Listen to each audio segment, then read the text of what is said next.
Hello everyone, myself Ajay Mishra. आज का video KVS aspirant के लिए बहुत ख़ास है।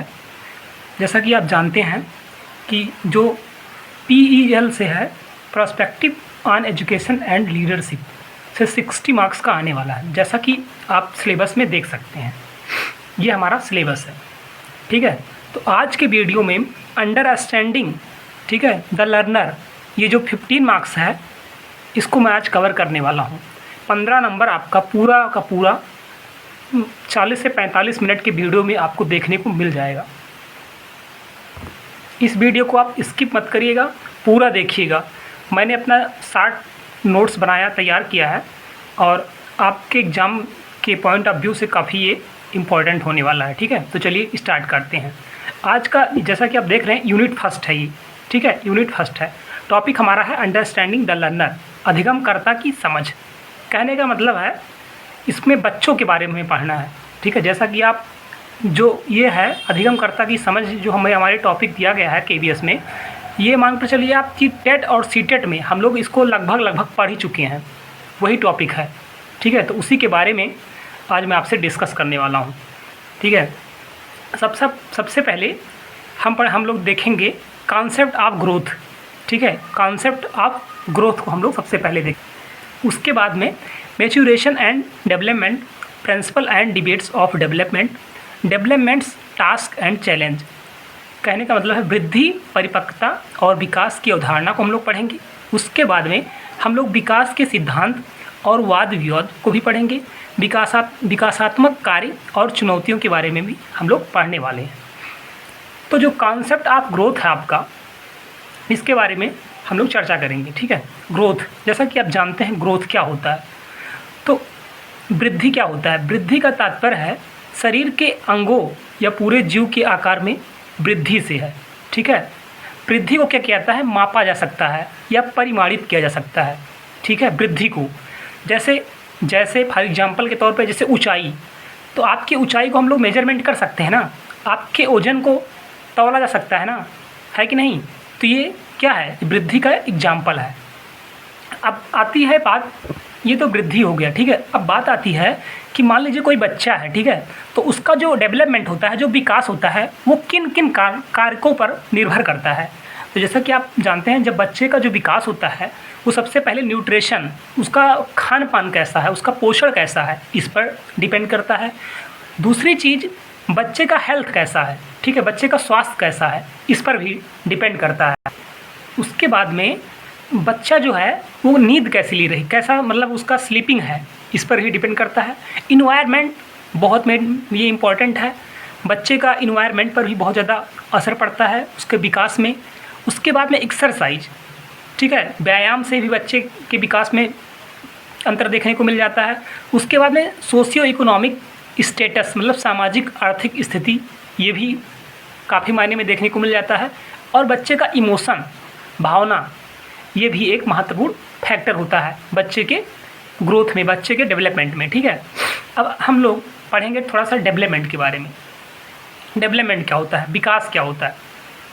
तो जैसा कि आप जानते हैं, विकास कहने का मतलब है जन्म से शुरू हो जाता है और मृत्यु तक चलता है। ये तो सामान्य सी बात हो गई। ठीक है, जन्म से कब्र तक चलता है विकास। कहने का मतलब है जब हम लोग पैदा होते हैं, उसके बाद से जब तक हम लोग लास्ट स्टेज पर रहते हैं, तब तक हम लोगों का डेवलपमेंट चलता रहता है। हाँ, एक चीज़ है, विकास जो है, विकास थोड़ा सा स्लो हो सकता है, लेकिन अनवरत चलता रहेगा, कंटिन्यू चलता रहता है। ठीक है, ये कंटिन्यूअस प्रक्रिया होती है विकास, डेवलपमेंट। ये थोड़ा सा धीरे होगी लेकिन चलती रहेगी।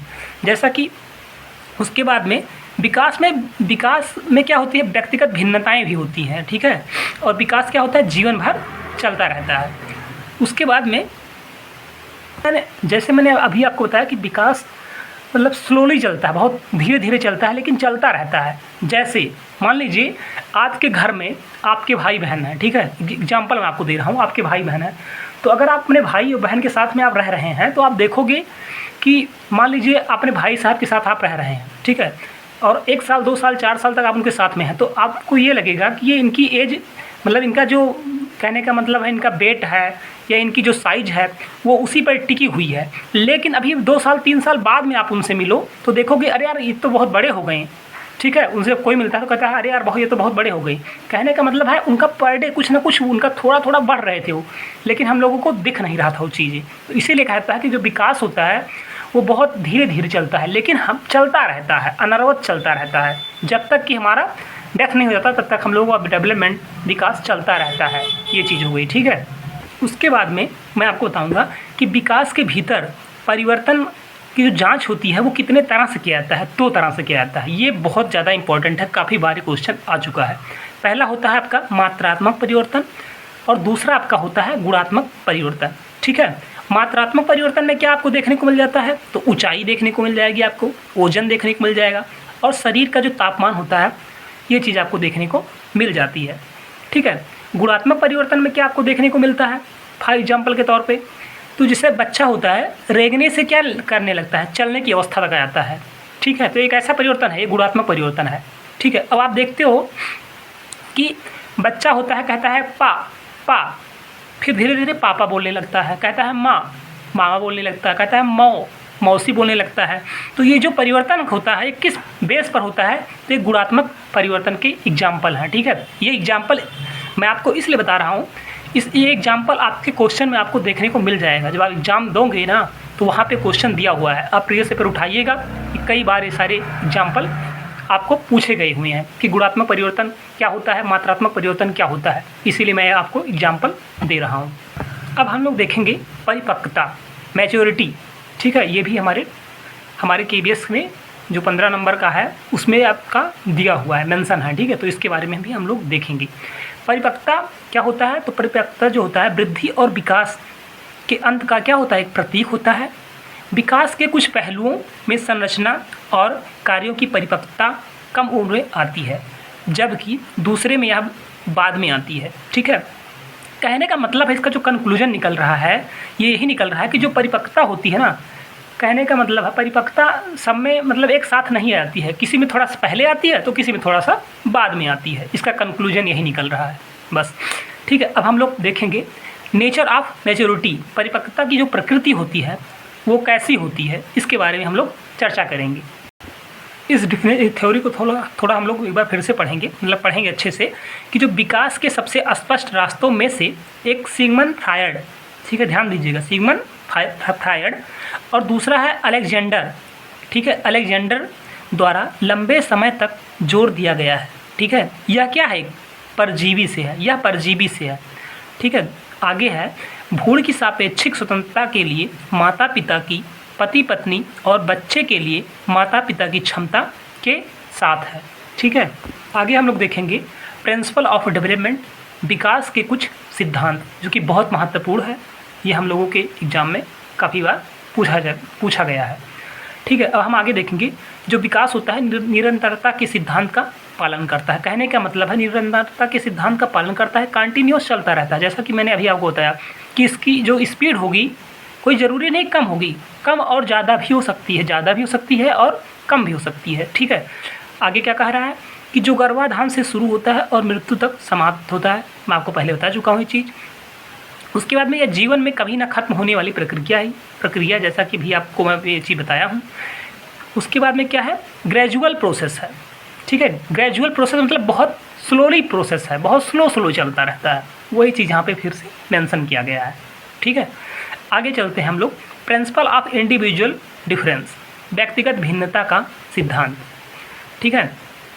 अब इसमें क्या है, इसमें ये काफ़ी इंपॉर्टेंट है, इसलिए थोड़ा सा इसको और अच्छे से हम लोग करने वाले हैं, ठीक है। अब जैसा कि आप जानते हैं कि डेवलपमेंट के कितने डोमेन होते हैं, 3 डोमेन होते हैं। कौन कौन से होते हैं, पहला होता है फिजिकल, दूसरा होता है कॉग्निटिव और तीसरा होता है सोशल इमोशनल, ठीक है। ये 3 इनके डोमेन होंगे, ठीक है। अब पहला होगा फिजिकल। अब फिजिकल क्या होता है इसके बारे में आपको थोड़ा सा समझा रहा हूँ। जैसे मान लीजिए कोई बच्चा है, ठीक है, किसी के जो 2 जुड़वा बच्चे हुए, मान लीजिए 2 जुड़वा बच्चे हैं। अब आप देखोगे कि 2 जुड़वा जो बच्चे हैं उनका जो फिजिकल ग्रोथ है, उनकी जो लंबाई है, उनका जो वेट है वो सेम तो रहने वाला नहीं है, ठीक है। मान लीजिए 10 साल के हो गए, दोनों साथ में पैदा हुए, 10 साल के हो गए, तो आप देखोगे किसी की हाइट थोड़ी सी ज़्यादा लंबी रहेगी तो किसी की थोड़ा छोटी रहेगी, कोई थोड़ा दुबला रहेगा तो कोई थोड़ा मोटा रहेगा, ठीक है। तो कहने का मतलब ये है कि जो फिजिकल होता है ठीक है, वो दोनों का सेम हो ऐसा ज़रूरी नहीं है। दूसरी चीज़ आते हैं कॉग्निटिव पे। कॉग्निटिव में उनकी मस्तिष्क, उनका जो विचार, उनका जो दिमाग है, दोनों का सेम रहे ये भी ज़रूरी नहीं है। फॉर एग्जाम्पल, जैसे हम लोग जब क्लास में पढ़ाने जाते हैं तो हमारे क्लास में मान लीजिए 10 बच्चा है, ठीक है। हम लोग उनको कोई टॉपिक पढ़ा रहे हैं, जैसे हिंदी बता रहे हैं। अब हिंदी का जो कोई लेसन है, कोई कविता है मान लीजिए, हम उनको सिखा रहे हैं। तो कविता जो हम उनको जब सिखाएंगे तो कोई ज़रूरी तो है नहीं कि हमने कविता को सुनाया और कहा कि आप लोग कविता को याद करिए। कोई 5 मिनट में याद कर लिया और कोई 5 दिन में भी नहीं कविता याद कर पाया। तो ये कैसी ये मतलब किस बेस पर है? ये कॉग्निटिव उनका मस्तिष्क है। कहने का मतलब है मस्तिष्क भी सबका सेम रहे, सबका भाषा लैंग्वेज भी सेम रहे, ये भी ज़रूरी नहीं होता है। सोशल इमोशनल में उनके पर्सनालिटी, उनके मैच्योरिटी पर डिपेंड करता है, ठीक है। ये चीज़ें हो गई। आगे हम लोग देखेंगे जर्नल ऑफ स्पेसिफिक, सामान्य से विशिष्ट। ये भी काफ़ी इम्पॉर्टेंट है, इसके बारे में हम लोग थोड़ा सा देखेंगे। सामान्य से विशिष्ट कैसा है, इसके बारे में हम लोग थोड़ा चर्चा करेंगे। फॉर एग्जाम्पल, जैसे बच्चा होता है, जब बच्चा छोटा होता है तो क्या करता है, जैसे उसके पापा या उसके मम्मी की तरह का कोई, मान लीजिए उसकी मम्मी की तरह कोई लेडीज उसको दिख गई तो उसको भी मम्मी बोलने लगता है, ठीक है। या उनके पापा की तरह कोई दिख गया तो उनको भी पापा बोलने लगता है। ऐसा होता है ना। ये जो कॉन्सेप्ट है ये किससे लिया गया है? तो जर्नल टू स्पेसिफिक से लिया गया है, सामान्य से विशिष्ट से लिया गया है। लेकिन जब वही लड़का जब थोड़ा सा क्या हो जाएगा, बड़ा हो जाएगा, तब वो अपने पापा को ही पापा बोलेगा, किसी और को पापा नहीं बोल सकता है। या अपनी मम्मी को अपनी मम्मी ही बोलेगा, किसी और को मम्मी नहीं बोलता है। कहने का मतलब वो बच्चा क्या हो गया, स्पेसिफिक हो गया है, विशिष्ट हो गया है। तो जो कॉन्सेप्ट है क्या है, सामान्य से विशिष्ट है। आशा करता हूँ कि आपको मैं समझाने में थोड़ा बहुत मतलब सही से जा रहा हूँ, ठीक है। और ये जो चैप्टर है ना, मैंने मान के चलिए 40 से 45 मिनट में आपका पूरा लेक्चर मैं ख़त्म कर दूँगा, इसलिए थोड़ा सा मैं तेज़ी से चल रहा हूँ। अब आगे आ गया सिंपल टू कॉम्प्लेक्स, ठीक है। सिंपल टू कॉम्प्लेक्स का क्या मतलब है?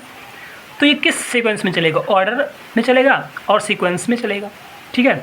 अब देखिए for example, simple to complex का मतलब क्या है। मान लीजिए किसी बच्चे को एलसीएम नहीं आता है, ठीक है। अगर किसी बच्चे को एलसीएम नहीं आता है तो भिन्न का जोड़ कर पाएगा, भिन्न का घटाव कर पाएगा? नहीं कर पाएगा। क्यों नहीं कर पाएगा?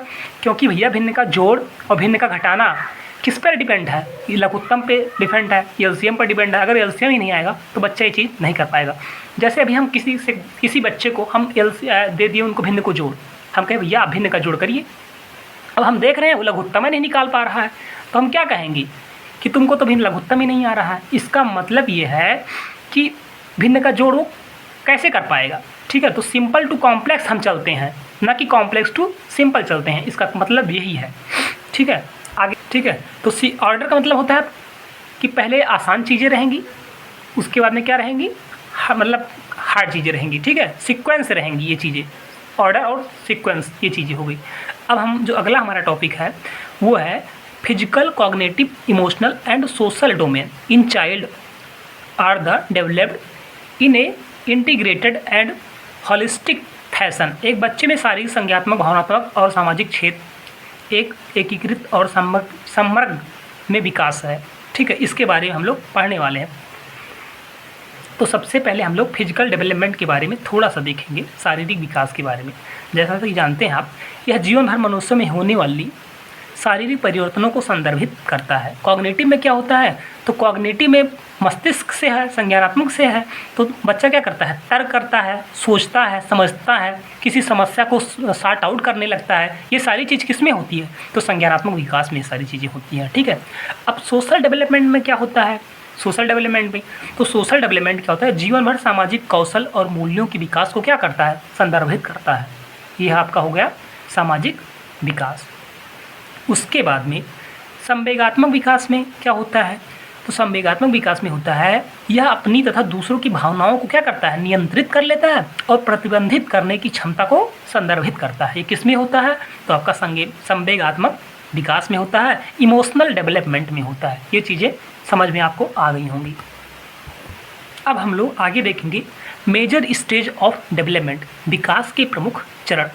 ये मैं आपको बता दूं, ये मैं जितना भी वर्ड, जितना भी सेंटेंस अपने इस नोट्स में मैं लिखा हूँ, ये सारे के सारे आपको जो KBS का जो सिलेबस है ना, उससे मिलेगा आपको, आप मैच कर लीजिएगा। ये इसको इसलिए मैं कह रहा हूँ, इसको आप देख लीजिए एक बार सरसरी निगाह से, ठीक है। बाकी आगे चलते हैं। मेजर स्टेज ऑफ डेवलपमेंट, विकास के प्रमुख चरण। अब विकास के प्रमुख चरण कौन कौन से हैं, इनके बारे में हम लोग चर्चा करने वाले हैं।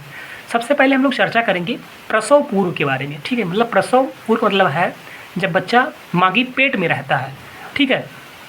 आगे देखेंगे गर्भधारण से लेकर जन्म तक की अवधि जो होती है वो क्या होती है, प्रसव पूर्व होती है, ठीक है। दूसरा है ये, दूसरा पॉइंट है बच्चा प्रसव पूर्व विकास के 3 चरण से गुजरता है। ये बेहद इम्पॉर्टेंट है, ठीक है। एग्जाम में आएगा कि प्रसव पूर्व के विकास में बच्चा कितने चरणों से गुजरता है, तो हम जब जाने रहेंगे कि 3 चरण से गुजरेगा तभी वहाँ पर आंसर करेक्ट कर पाएंगे। काफ़ी बार एग्जाम में आ चुका है, आप प्रीवियस पेपर उठाइएगा, देखिएगा, ठीक है। आगे चलते हैं, हम लोग देखेंगे निषेचन अवस्था। निषेचन अवस्था क्या होता है? निषेचन अवस्था होता है कि गर्भधान के बाद पहले 2 सप्ताह जो होता है उसे कहते हैं निषेचन अवस्था, ठीक है। अब सेकंड हम लोग देखेंगे भ्रूणीय अवस्था। भ्रूण अवस्था का मतलब होता है गर्भधान से 8 सप्ताह के बीच का जो समय होता है उसको कहते हैं भ्रूण अवस्था, ठीक है। तीसरा पॉइंट हमारा है गर्भस्थ अवस्था। कहने का मतलब है जन्म तक, ठीक है, जन्म तक 9 सप्ताह या 38 से 40 सप्ताह के बीच का जो समय होता है, पीरियड होता है, उसको क्या कहते हैं, गर्भस्थ अवस्था कहते हैं, ठीक है। अब हम आगे देखेंगे शैशव अवस्था को। शैशव अवस्था कितना होता है, 0 से 2 वर्ष। 0 का मतलब यहाँ पे ये है कि जन्म से 2 वर्ष, जब बच्चा पैदा हुआ तब से लेकर के 2 वर्ष के जो बीच का जो कार्यकाल होता है उसको हम शैशव अवस्था कहते हैं, ठीक है। अब हम थोड़ा सा शैशव अवस्था के बारे में जानेंगे, काफ़ी इंपॉर्टेंट है, काफ़ी बार एग्जाम में पूछा गया है। जैसा कि जानते हैं जो शैशव अवस्था की जो गति होगी वो कैसी होगी, तीव्र होगी, ठीक है। और वो कैसी होगी, गत्यात्मक विकास है, ठीक है। गत्यात्मक विकास मतलब तेज़ी से होगी, काफ़ी गति से होती है, ये चीज़ एग्जाम में आया हुआ है। दूसरा है इसमें जो विशिष्ट मांसपेशियाँ नियंत्रण प्राप्त करना शुरू कर लेती है, ठीक है। जैसे होता नहीं, जब बच्चा को हम लोग गोद में लेते हैं तो उसके मतलब कहने का जो गोद में लेंगे बच्चे को, तो हम लोग क्या करते हैं अपना हाथ उसके सर पे ऐसे लगाए रहेंगे ताकि उसका सर इधर उधर घूमने ना पाए, क्योंकि बच्चा अपने सर को भी नहीं कंट्रोल कर पाता है। लेकिन जब थोड़ा सा वो 3-4 महीने का होता है तो अपने सर को इधर उधर कंट्रोल करने लगता है, ठीक है। तो वही कहेगा, लेकिन लिखा है यहाँ पे कि विशिष्ट मांसपेशियाँ नियंत्रण प्राप्त करना स्टार्ट कर लेती हैं। आगे चलते हैं, बच्चे के चलने और बैठने में नियंत्रण विकसित होने लगता है। बच्चा थोड़ा बैठेगा तो लड़केगा नहीं, बैठने लगेगा, ठीक है, ठीक है, ये चीज़ें हो गई। आगे है बच्चा शब्दों और उद्देश्यों दोनों के माध्यम से संवाद करना शुरू कर देता है, ठीक है। बच्चा आप देखते होंगे 1.5-2 साल के बच्चे थोड़ा बहुत बोलने लगते हैं, वो अच्छा संवाद भी करने लगते हैं, ये चीज़ें हो गई। किसमें हो गई, शैशव अवस्था है। शैशव अवस्था का कितना कार्यकाल है, 0 से 2 वर्ष, ठीक है। इसकी गति कैसी होती है, तीव्र होती है, ये चीज़ हम ध्यान देंगे। आगे देखेंगे, आगे है आपका बाल्यावस्था। बाल्यावस्था कितना होता है, 2 से 12 साल होता है, ठीक है। अब बाल्यावस्था को 2 भागों में डिवाइड किया गया है, ठीक है। एक पूर्व बाल्यावस्था, एक उत्तर बाल्यावस्था, जो कि बहुत बहुत बहुत ज़्यादा इंपॉर्टेंट है ये, ठीक है।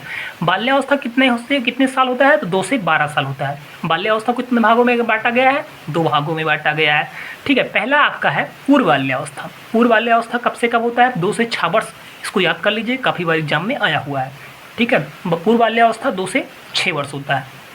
इसके बारे में थोड़ा सा हम लोग देखेंगे कि इस अवस्था में शैशवावस्था की तुलना में विकास की गति कैसी होती है, धीमी होती है। ध्यान दीजिएगा, विकास की गति कैसी होती है, धीमी। किसके तुलना में, शैशवावस्था की तुलना में।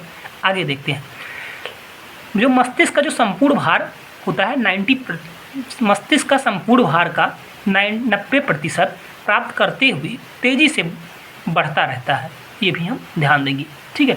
और भाषा का जो विकास होता है इसमें तीव्र होता है, ठीक है। बच्चा बहुत तेज़ी से बोलना सीखने लगता है, ये चीज़ें हो गई। अच्छा, अब हम देखेंगे उत्तर बाल्यावस्था के बारे में। उत्तर बाल्यावस्था का कार्यकाल कितना होता है, तो 6 से 12 वर्ष होता है, ठीक है। इसका जो गत्यात्मक कौशल, कहने का मतलब बच्चा किसी अपने देखते हो कि आप बॉल को फेंकने लगता है और काफ़ी तेज़ी से दौड़ने लगता है, ठीक है। ये सारी चीज़ें बच्चे में होने लगती है, कब से, 6 से 12 वर्ष के कार्यकाल में, ठीक है। वो चिंतन विकास सूचना का बहुत तेज़ी से उसके पास भंडारण हो जाता है, बहुत सारी चीज़ों को बोलने लगता है, समझने लगता है, ठीक है। साथियों के साथ घनिष्ठ संबंध करने लगता है और अपनी क्षमता, अपनी तुलना को अपने साथियों से भी वो मतलब कंपैरिजन करने लगता है। देखते हो कि बच्चा क्या करता है, कहता है कि मुझसे आओ, मुझसे रेस लगा लो, ठीक है, या तुम मुझे नहीं छू पाओगे, तुम मुझे नहीं पकड़ पाओगे। सारी चीज़ें किस में होती हैं, तो सारी चीज़ें उत्तर बाल्यावस्था में होती हैं, ये चीज़ें हम ध्यान देंगे। किशोरावस्था। किशोरावस्था को हम लोगों को काफ़ी डीप में पढ़ना है, क्योंकि जो 15 मार्क्स का है उसमें से 50% क्वेश्चन सिर्फ और सिर्फ किशोरावस्था से आने वाले हैं, ठीक है। इसलिए इसको हम लोग बहुत अच्छे से करेंगे, और इस वीडियो को आप स्किप मत करिएगा। बहुत इंपॉर्टेंट, बहुत इंपॉर्टेंट वीडियो है। काफ़ी मेहनत से मैंने इस नोट्स को बनाया है। तो अगर आप केबीएस की तैयारी कर रहे हैं तो आप इस वीडियो को ज़रूर देखिए। बाकी टेट सीटेट में ये सारी चीज़ें वही है घूम फिरा की, ठीक है, थोड़ा सा अलग है। चलिए चलते हैं हम लोग किशोरावस्था की तरफ। किशोरावस्था में हम लोगों को पढ़ना है, इसमें क्या क्या पढ़ना है, की पॉइंट क्या क्या है। इसको बाल्यावस्था और वयस्कता के बीच एक परिवर्तनकालीन अवधि माना जाता है, ठीक है। सेकेंड पॉइंट है, इस दौरान अंतिम ऊंचाई प्राप्त की जाती है। आंतरिक अंग और प्रणालियाँ वयस्क आकार तक पहुंच जाते हैं। जैसा कि कहते नहीं कि अब तू नहीं बढ़ो, जितना बाढ़क रहा जितना बढ़ चुके हो। कहने का मतलब ये है कि किशोरावस्था में एक फिक्स जो डेवलपमेंट, जो ग्रोथ है वो तय हो जाता है, ठीक है। 17, 18 साल, 19 साल, 20 साल तक लोग कहते नहीं कि अब तू ना बढ़ो, तो वही चीज़ यहाँ पे लिखा है, ठीक है। इसमें क्या होता है, अमूर्त चिंतन। अमूर्त चिंतन की क्षमता क्या होती है, विकसित होने लगती है। बच्चा अमूर्त चीज़ों के बारे में सोचने लगता है और समझने लगता है, ठीक है। और इसी को तनाव और संघर्ष का काल भी कहा गया है। मोस्ट इंपॉर्टेंट है, ध्यान दीजिएगा ये चीज़। और ये भी बहुत इंपॉर्टेंट है, अमूर्त चिंतन की समझ किस में विकसित होती है, तो किशोरावस्था में विकसित होती है। और लड़कियों का जो किशोरावस्था में प्रवेश लड़कों से थोड़ा सा पहले होता है, ठीक है। ये चीज़ें हम जानेंगे। लड़कियाँ 10 साल से किशोरावस्था की तरफ प्रवेश करती हैं, तो लड़का 12 से 13 साल में किशोरावस्था के रूप में प्रवेश करता है। ये चीज़ें हो गई। आगे हम लोग देखेंगे वृद्धि और विकास के बीच में थोड़ा सा डिफरेंस करेंगे, थोड़ा सा अंतर को देखेंगे, ठीक है। Difference between growth and development के बारे में, वृद्धि और विकास के बीच में थोड़ा सा अंतर को हम लोग देख लेंगे। ये भी काफ़ी इंपॉर्टेंट है। और हम लोगों ने जो पहले वीडियो में देखा था, भी हम लोग थोड़ा सा पहले देखे थे, वो वृद्धि और विकास के बारे में थोड़ा सा बता दी थी, उसका इंट्रोड्यूस कर दी थी। यहाँ पे हम लोग डिफरेंस को करेंगे, ठीक है। जैसा कि आप जानते हैं, वृद्धि जीवन भर नहीं होती है। वृद्धि क्या होती है, जीवन भर नहीं होती है। इसको आप ध्यान दीजिएगा, वृद्धि जीवन भर नहीं होती है। किंतु विकास क्या होता है, जीवन भर चलता है। हाँ, थोड़ा तेज होगा, थोड़ा स्लो होगा, लेकिन चलता रहेगा, कॉन्टीन्यूअस चलता रहता है विकास। ये ध्यान देंगे हम। और एक चीज़ है, वो है बेहद इंपॉर्टेंट है, सेकंड पॉइंट। मात्रात्मक परिवर्तन को वृद्धि कहा जाता है, किंतु मात्रात्मक के साथ साथ गुणात्मक परिवर्तन विकास है। ये चीज़ ध्यान देंगे, ठीक है। तीसरा पॉइंट क्या है, शारीरिक परिवर्तन। केवल वृद्धि में क्या होता है, केवल आपका शारीरिक परिवर्तन होगा, लेकिन विकास में क्या होता है, टोटल आपका परिवर्तन होगा, समग्र परिवर्तन है, ठीक है। समग्र परिवर्तन मतलब होल आपका चेंज होगा, सब कुछ पूरा चेंजिंग होगा, ठीक है। आपका शरीर भी चेंज होगा, आपकी बोलने समझने की क्षमता होगी, मस्तिष्क भी आपका चेंज होगा, सारी चीज़ें डेवलपमेंट होगी, ठीक है। ये चीज़ हम देखेंगे। उसके बाद में है फोर्थ पॉइंट है, वृद्धि विकास के बिना हो भी सकता है और नहीं भी हो सकता है। जो वृद्धि होती है विकास के बिना हो भी सकता है और नहीं भी हो सकता है। आगे देखेंगे, विकास में बिना वृद्धि के विकास संभव है, बिना वृद्धि के भी विकास संभव है। ये चीज़ हम देख लिया। आगे हम लोग देखेंगे डेवलपमेंट टास्क, विकासात्मक कार्य के बारे में थोड़ा सा देखेंगे, ठीक है। विकासात्मक कार्य व्यक्ति की आवश्यकता और सामाजिक मांग के बीच का मध्य मार्ग होती है। आगे लिखा है, कुछ कार्य मुख्य कार्य से शारीरिक परिपक्वता पर आधारित होते हैं। फॉर एग्जाम्पल, जैसे किशोरावस्था के दौरान विपरीत लिंग के साथ चलना, बात करना आदि चीज़ें होती रहती हैं, ठीक है। ये चीज़ें हो गई। आगे हम देखेंगे, एलिजाबेथ बी हरलाक के अनुसार विकास 3 उद्देश्यों की पूर्ति करता है। ये चीज़ हम ध्यान देंगे। विकास कितने उद्देश्यों की पूर्ति करता है, 3 उद्देश्यों की। किसके अकॉर्डिंग, हरलाक के अकॉर्डिंग, ठीक है।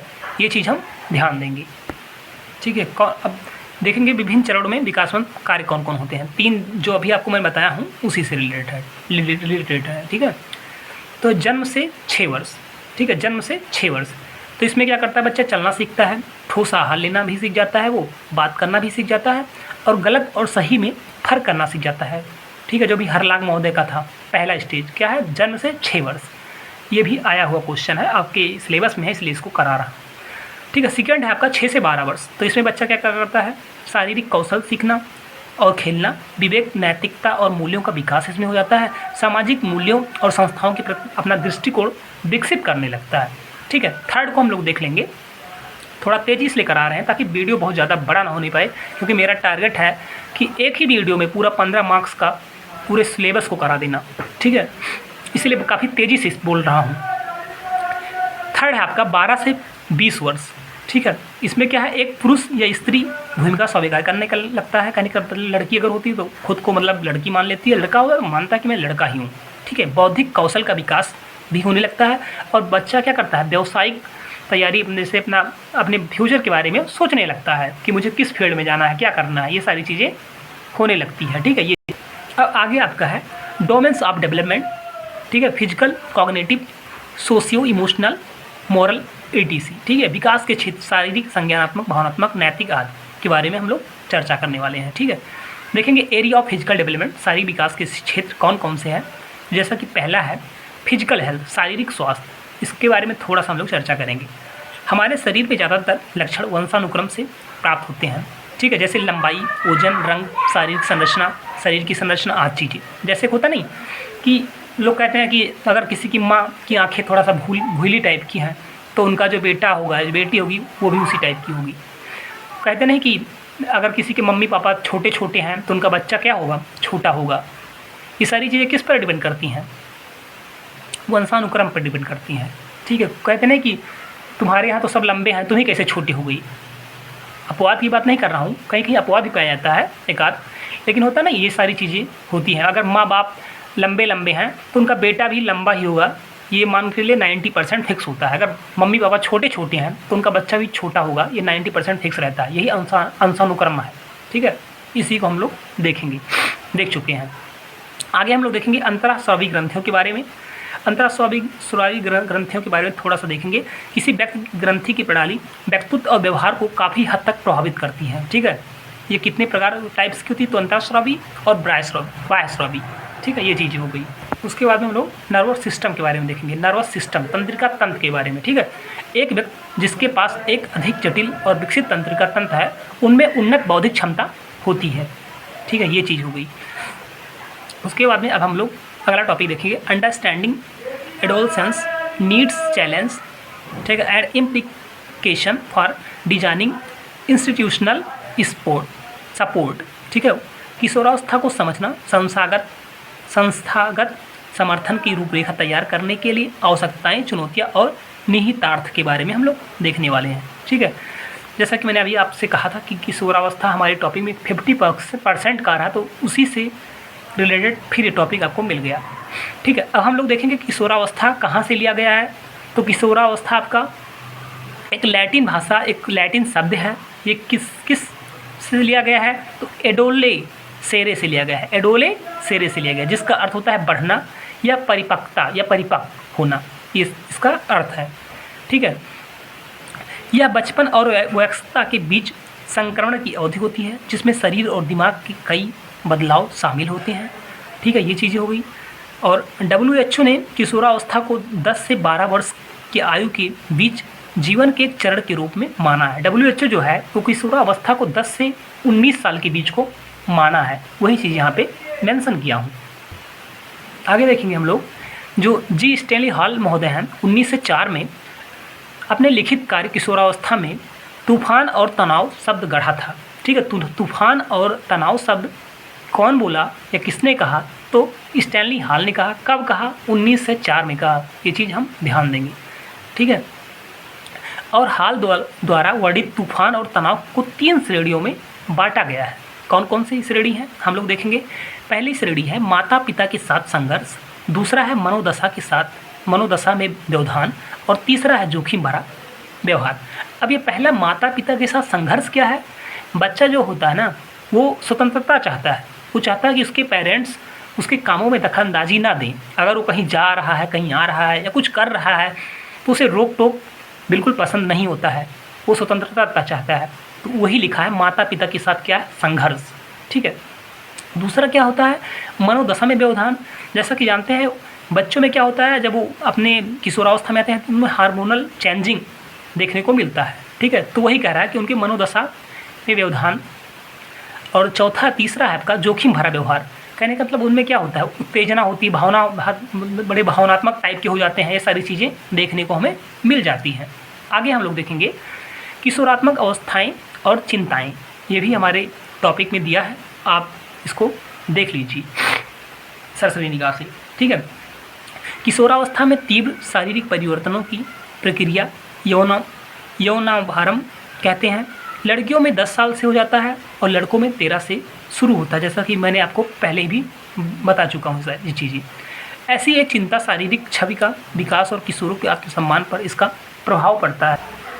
आगे हम लोग देखेंगे प्राथमिक और माध्यमिक सामाजिकरण, संस्था की भूमिका, घर और स्कूल, निरंतरता सुनिश्चित करना। सोशलाइजेशन, सामाजिकरण के बारे में थोड़ा सा देखेंगे। इसे अधिक व्यापक रूप से सतत चलने वाली प्रक्रिया के रूप में परिभाषित किया जाता है। ठीक है, अब हम लोग देखेंगे सामाजिकरण के प्रकार।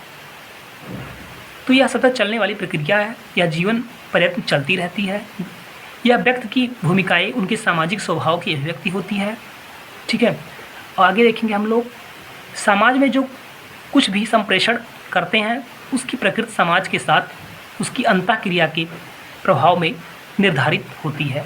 ठीक है, आगे हम लोग देखेंगे टाइप्स ऑफ सोशलाइजेशन, सामाजिकरण के 5 प्रकार होते हैं। ठीक है, काफ़ी इंपॉर्टेंट है ये।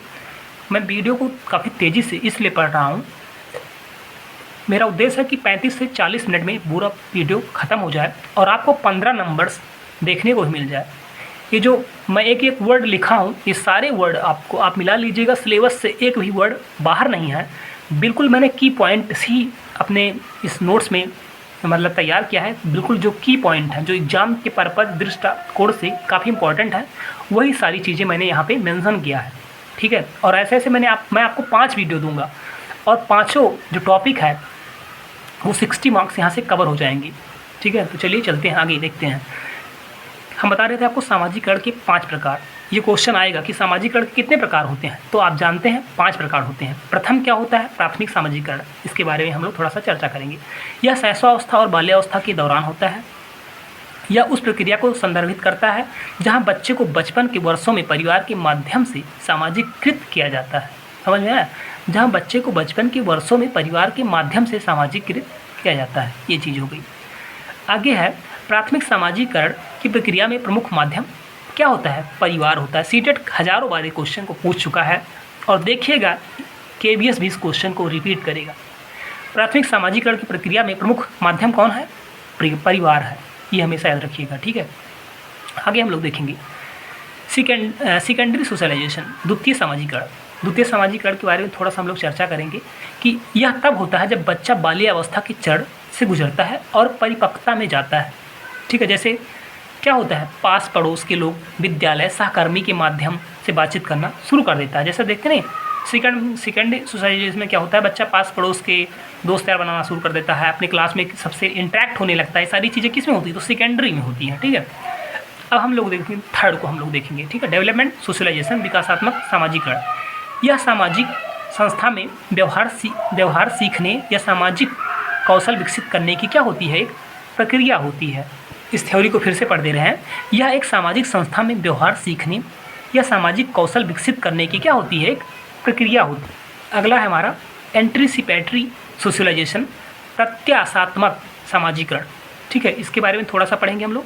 यह मानसिक पूर्वाभ्यास, मूर्त योजनाओं और मूल्यों और धारणाओं में सूक्ष्म परिवर्तन को संदर्भित करता है, जो सामाजिक भूमिकाओं में एक महत्वपूर्ण परिवर्तन होने वाला है। ठीक है, उसी को क्या करता है, संदर्भ।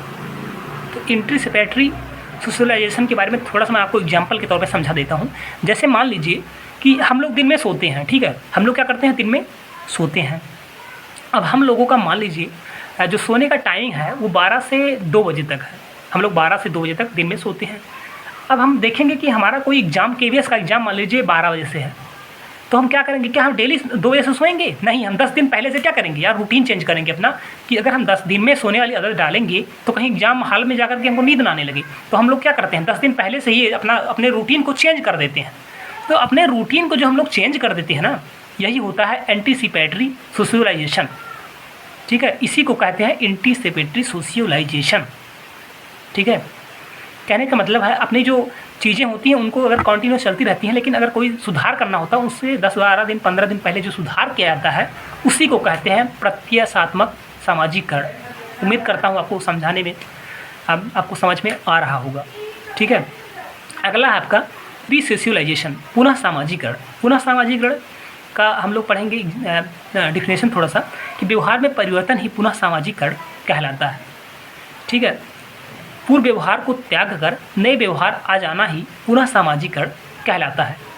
अब ये क्या है पुनः सामाजिकरण कहलाता है, इसके बारे में हम आपको एग्जाम्पल दे रहे हैं। जैसे मान लीजिए कोई बच्चा है, ठीक है, कोई बच्चा है घर में रहता है, तो क्या करता है, हम लोगों से नमस्ते करता है, प्रणाम करता है। लेकिन जब वो स्कूल जाने लगता है, कॉन्वेंट स्कूल में जा गया, और वहाँ उसको सिखाया गया कि अपने मम्मी पापा से, अपने भाई बहन से, जो भी आपसे बड़े हैं, उनसे good morning, good afternoon, good night बोला करो। वही बच्चा जो प्रणाम कर रहा था, पैर छू रहा था, ये सारी चीज़ें कर रहा था, वही जब घर पे आता है तो good morning uncle, good morning पापा, गुड मॉर्निंग मम्मी बोलने लगता है। ठीक है, क्या हुआ, उसका रीसोशलाइजेशन हुआ। ठीक है, तो इसी को क्या बोलते हैं हम लोग, रीसोशलाइजेशन इसी को बोलते हैं। उम्मीद करता हूँ आपको वीडियो अच्छा लगा होगा। अगर आपको वीडियो अच्छा लगा हो तो प्लीज़ आप कमेंट बॉक्स में ज़रूर अपना कमेंट करिएगा और वीडियो को लाइक करिए। अगर आप चैनल पर नए हो तो प्लीज़ चैनल को सब्सक्राइब करिए। बहुत बहुत थैंक यू। आपको नेक्स्ट वीडियो बहुत जल्द मैं आपको दूंगा। ठीक है, थैंक यू सो मच। जय हिंद।